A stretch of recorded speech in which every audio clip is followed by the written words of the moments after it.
What is up, guys? Good evening. Good evening. We're jumping on a little late today. Let me pull this up real quick. But I wanted to jump on real quick and just chat with us in regards to just some client scenarios, right?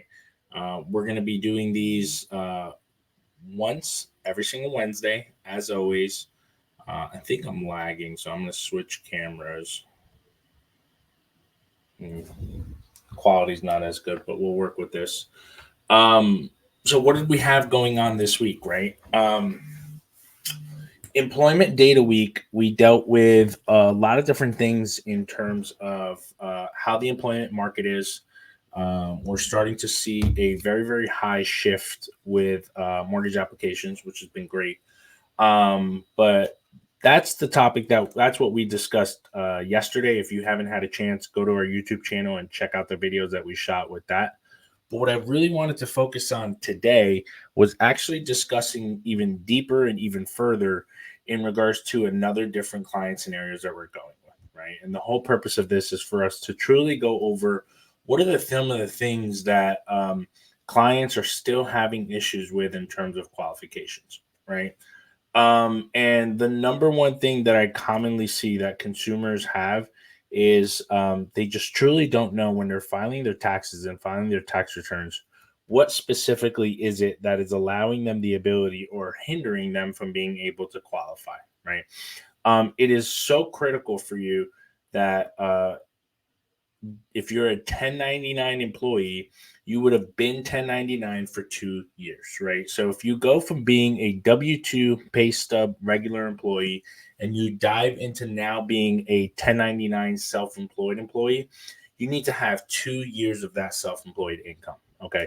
We need to show some type of consistency that you have in place that you could potentially get the same income and expectations in place. And normally, what we would do if you are self employed, right, we would ask for a copy of your 2 year tax returns. So we would get your 2021, your 2022. And now is the tricky part, right? Now is how, at what point are we allowed to use our 2023 tax returns, right? So we would essentially work on that with our clients and then structure it accordingly.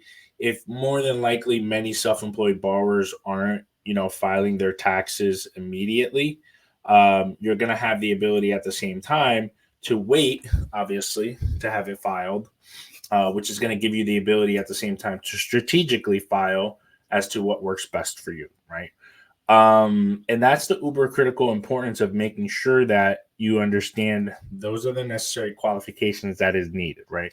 So the scenario that we had, I had a client was applying for a mortgage, right? Was a W 2 employee their entire career. He's adding him, he is the co-signer. His wife is the borrower, same thing. But he just became self-employed about less than a year ago. So unfortunately, we are unable to help him, right? Through standard traditional mortgage routes. There are alternative avenues that we have with our institution through non-QM lending, a non-qualified mortgage route. But in order for us to go the traditional route, it just unfortunately wasn't plausible because the consumer just truly didn't have the ability to be able to qualify, right? So super important if you're taking that leap of faith, right? And you're going to open up your own business, you better make sure that if you're doing so, have an understanding that you're more than likely not going to be able to qualify for a mortgage at this present time until the next 2 years, right? You need to have that filing of 2 years that gives us the potential opportunity to be able to set the proper expectations, right? Another client scenarios that we went over was we had 4 loans get approved today. Shout out to our team. The first loan was super, super straightforward. It was actually a HELOC, a home equity line of credit, for a past client that we closed back in July. Shout out to our clients for coming back. But we did a home equity line of credit actually for one of our clients on an investment property. And that was actually a new program that we just came out with. We did the loan based on the investment property. we have the ability to pull out up to 75% loan to value. The client in this case, he's keeping his first mortgage. He's got about a 3.5% interest rate. We're not touching that. And we're actually pulling the $100,000 and using those funds in order to be able to pay off some credit card debt and actually pay off some loans that the consumer has that he used to redo the house that he just bought back in July, right? So talk about setting that expectations in terms of scenarios, right? A client came to me, not going to say buried in debt, but buried in debt, right? Had a lot of debt. What do? We took a lot of his income, took a lot of the expectations, advised him as to what he needs to do in terms of filing, and we were able to set the proper expectation, right? And then we had another consumer whose loan got approved. Pretty straightforward, W-2 income. Everything was set throughout, but the DTI is at a 49.889. Now, what does that mean? What is DTI? DTI is debt to income. So when we qualify in consumer, we qualify off of the 4 C's, right? Credit, capital, collateral, and capacity. And capacity is always one of the biggest hindrance with a lot of clients in terms of qualification.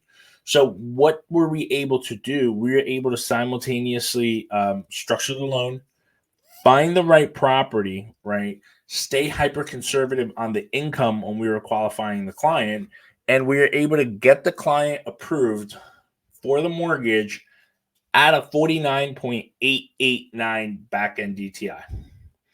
We received an automated underwriting approval with Fannie Mae, so we were able to continue to proceed and issue the mortgage commitment. The client is obviously thrilled. Now we have another consumer who super straightforward. The loan was black and white. The client qualified. Debt to income ratios were about 43%, so pretty light. But this consumer came and he wants to go over interest rate options, right? So we went over a few different interest rate options for him together, right? He, of course, as many of my clients usually do, elected to take the slightly higher rate and bring less points to the closing table just because he had the ability to qualify at the higher rate and necessarily wanted to save some of the funds that he had in place so he could do towards repairs to the home, which is 100% what I always do recommend to our clients if you have the ability to do so, right? And that's a big part.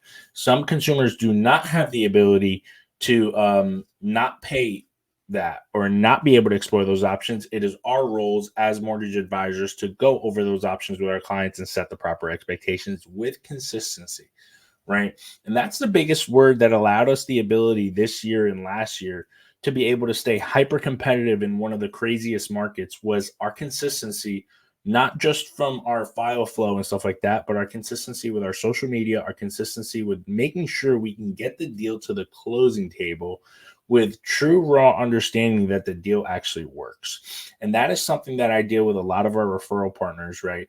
If I give you that piece of paper, that pre-approval that I'm stingy about giving, we're getting to the closing table. I confidently know we're getting to the closing table. It's already been a long day. It's almost 9 o'clock, 8:50. We've been up since 4:30. We've had our meetings, we've had our calls, we've had our business planning, we've had our offers accepted, and we're still cranking away.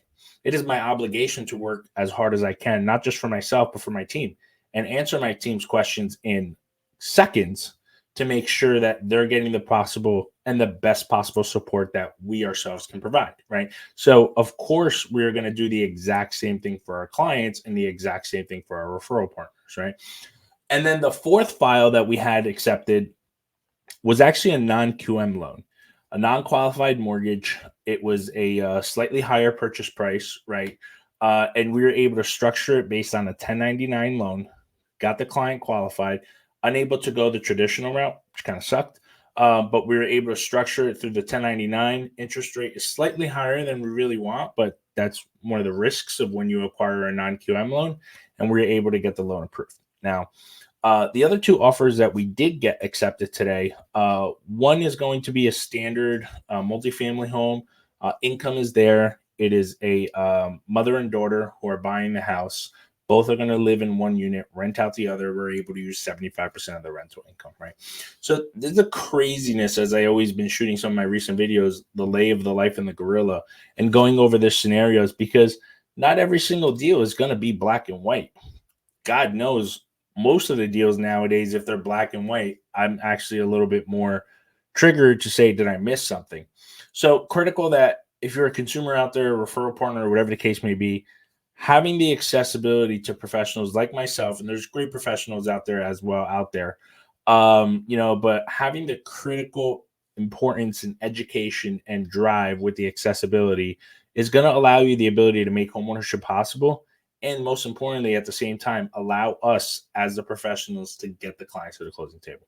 I appreciate you guys jumping on. As always, any questions that you guys have, please share some of these videos and some of these things. We're going to do these again every single Wednesday for our scenarios, and every single Monday I'm doing my market updates with my short tidbits in between. I appreciate you guys jumping on. As always, visit our website, gotmortgages.com, and I'll catch you guys next time.